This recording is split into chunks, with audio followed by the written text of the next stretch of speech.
ngeen jëf mbokk yi ñu ñuy topp sa sunu chaîne bi di Buzz Total TV way leen tey abonné tey partagé tey like vidéo bi baax a baax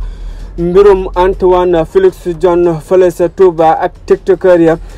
coolu na combay si biir internet bi jox na leen 300 000 ak joxuñu leen ko ñaka jël ak ñaka jël daal coolu na combay si réseaux sociaux yi mu doon kii di Ablaye Nar ak Cheikh Abdou Nugum ñooñee ñoo génn rek xam la ne daal ñooñee ban leen joxee li nga xam ne moom moo di 300 000 yi jëluñu ko benn yoon ndaxte nag dañu wax ne kii di Antoine Félix Diome moo jël xaalis toll ak 300 000 kenn ku ne mu bëgg la kaa jox ngir rek nga koy taggal li nga xamante ne si ne rek moo di seeni maam loolee nag ñoom nanguwul ko benn yoon danoo daati delloo li nga xamante ne si ne moom moo di 300 millions yee te wax na rek seen dëkk bee di Touba rek lan bëgg ku leen ko defar rek ak ñàkkum ndox gu xamante ne si ne actuellement ni moom la ñuy dund mu doon lu metti lool ak forage yi nga xamante ne si ne